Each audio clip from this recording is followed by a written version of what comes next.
कुछ नया सीखना है, तो हम चलते हैं अपने विजुअल स्टूडियो पर। विजुअल स्टूडियो पे जाने के बाद हम जो है अपने फॉर्म्स को खोलते हैं, यानी डिज़ाइनिंग वाले पार्ट को खोलते हैं और वहाँ पे देखते हैं जो हम काम पहले ग्रिड व्यू में कर रहे थे, यानी जो कॉलम हमने SQL सर्वर में जो ले रखा था, उसको हम अपने आप जनरेट करेंगे, ना कि ग्रिड व्यू के थ्रू जनरेट करवाएँगे। इससे पहले हमने यहाँ पर एक शो का बटन लगवाया था। शो का बटन हमने हटा दिया है, जिससे कि यहाँ पर उसका जो कोडिंग सेक्शन था वो भी हट गया है। तो अपना जो डिस्प्ले वाला कोड हमारा है, उसको हम डालेंगे पेज लोड पर। पेज लोड पर डालेंगे। पेज लोड पर डालने से क्या फ़ायदा और क्या नुकसान है, अभी हम लोग यहाँ पर देखेंगे। सबसे पहले हम लोग डीबग करते हैं। डीबग करते हैं, डीबग जैसे ही करेंगे, जो हमारा पेज लोड है, पेज लोड चलेगा। पेज लोड जैसे ही चलेगा, वो हमारा पूरा हमारा डिस्प्ले कर देगा। यहाँ पर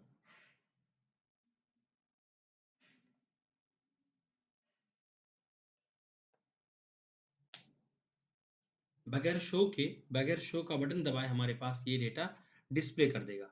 लेकिन यहाँ पर एक दिक्कत है। दिक्कत क्या है?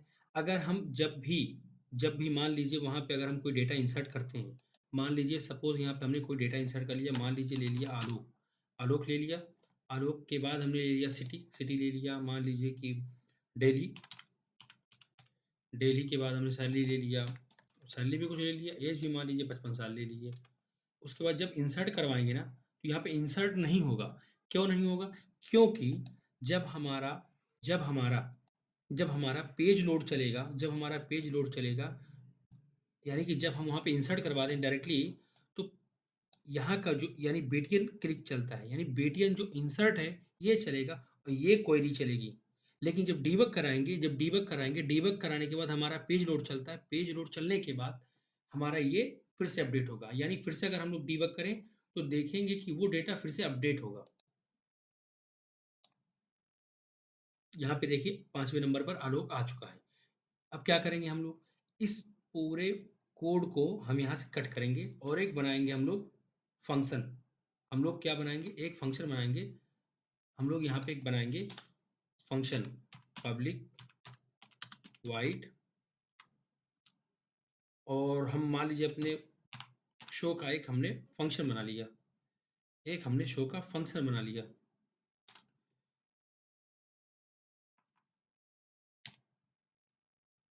और इसके बीच में हमने इसको पेस्ट कर दिया। पेस्ट करने के बाद इसी शो नाम के फ़ंक्शन को हम कर लेंगे यहाँ पर पेस्ट। उसके बाद इंसर्ट के बाद, यानी हमारी क्वेरी चलती है इंसर्ट की।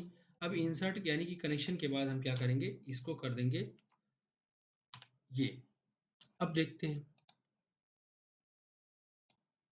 अभी क्या हो रहा है। अभी आपको सारी चीज़ें समझ में आ जाएँगी। जैसे मान लीजिए यहाँ पे पहले क्या हो रहा था, हम डेटा को लिए, मान लीजिए ले लिए, मान लीजिए रमित, सिटी ले लीजिए, मान लीजिए कि कुछ भी ले लीजिए आप, गुजरात। सैलरी मान लीजिए हमारे पास हो गई 5000, एज हमारी हो गई 24। अब इसको इंसर्ट करते हैं, हमारा आ जाएगा। क्यों आ जाएगा? क्योंकि हमारा अब पेज लोड पर जो हमारा हमने फ़ंक्शन बनाया था, फ़ंक्शन को हमने इंसर्ट के बाद उसको कॉल कर लिया है। अब हम बटन नहीं बनाएँगे। एक काम और हम इसमें और करेंगे। जैसे कि हमने कहा कि ग्रिड व्यू में जो लिख के आता है, यानी ग्रिड व्यू में वही कॉलम्स आते हैं जो हमने SQL सर्वर में कॉलम्स बना रखे हैं। तो अब ऐसा काम हम लोग नहीं करेंगे, बल्कि हम अपने कॉलम्स को बंद कर देंगे, यानी लिखेंगे auto auto generate column is equal to false. अपने कॉलम को हमने बंद कर दिया, यानी कि जो हमारा ग्रिड व्यू खुद ही कर रहा था सारा काम, उसको हम जो है बंद कर देंगे। अब क्या करेंगे? अगर डीबग करा के देखें तो क्या आता है? डीबग करा के जब देखेंगे तो हमारा जो है ग्रिड व्यू नहीं आएगा, ग्रिड व्यू हमारा नहीं आएगा। तो अब क्या करेंगे? ग्रिड व्यू कैसे करेंगे? अब हम अपने कॉलम को खुद ही जनरेट करेंगे। अपने कॉलम को हम खुद ही जनरेट करेंगे। कैसे जनरेट करेंगे? आप उसी ग्रिड व्यू के अंदर आइए, उस पे लिखिए कॉलम, कॉलम को बंद करिए, कॉलम के नीचे आइए, कॉलम के बाद लिखिए ASP colon template field. Template field को बंद करिए, नीचे आइए, फिर से लिखिए आइटम टेम्पलेट,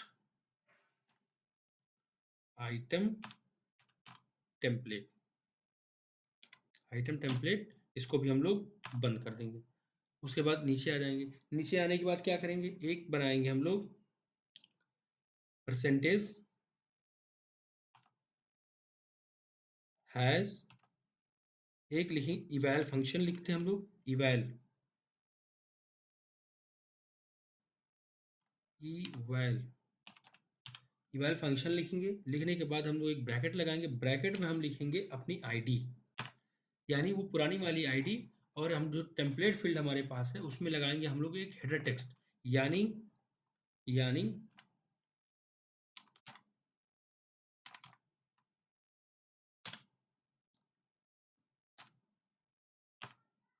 अब जो हेडर टेक्स्ट है इसमें अपने अकॉर्डिंग हम कॉलम रख सकते हैं, और यहाँ पे जो इवैल है, इवैल, इसमें हम पुराना जो हमारे पास कॉलम्स था उस कॉलम को रखेंगे, जैसे ID name city salary age, ID name city salary age, तो यहाँ पे लिखते हैं हम लोग आईडी, इसके बाद यहाँ पे लिखेंगे हम लोग यूजर आईडी, इसको हम कर लेंगे कॉपी, इसको कर लेंगे हम लोग कॉपी। और हमारे पास कितने डेटा हैं, 1 2 3 4 5, 5 बार हम इसको, 5 बार हमको कॉपी पेस्ट करेंगे, 3 4 5। अब यहाँ पे क्या है, आईडी हो गया, आईडी के बाद हमारे पास क्या बचा, आईडी के बाद क्या हुआ, आईडी के बाद हमारे पास यूजर नेम हुआ, और आईडी में हम डालेंगे नेम, जो पुराना सिक्वल में पड़ा होगा हमको वही डालना है, city salary age, city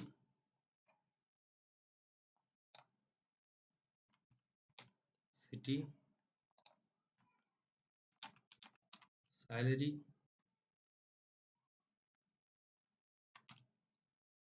ID में हम वही कॉलम लेंगे जो ऑलरेडी वहाँ पे लिए हैं,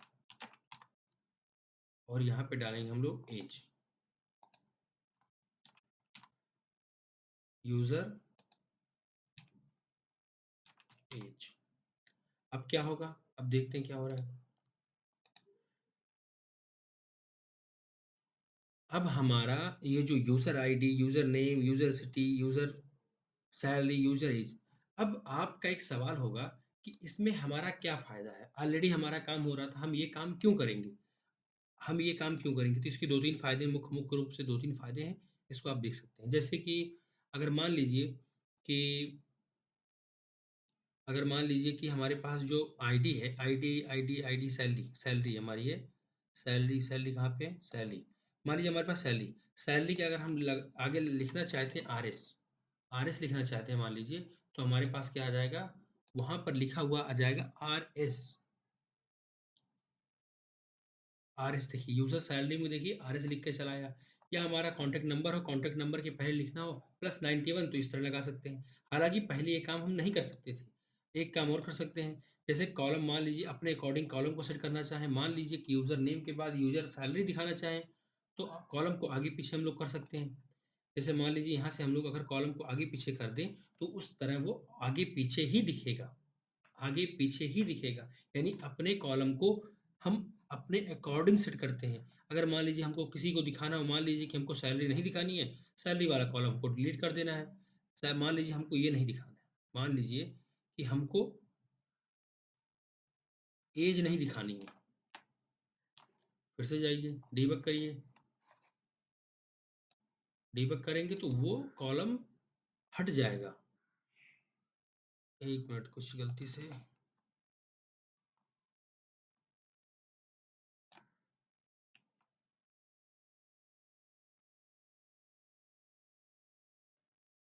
आइटम टेम्पलेट,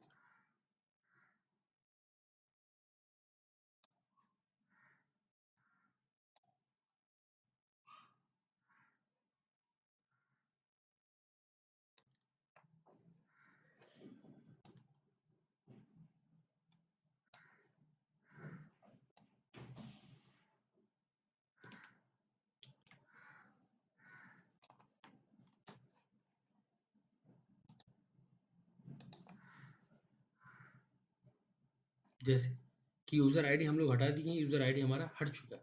तो अपने अकॉर्डिंग हम लोग इसमें सेट कर सकते हैं किसको रखना है और किसको नहीं रखना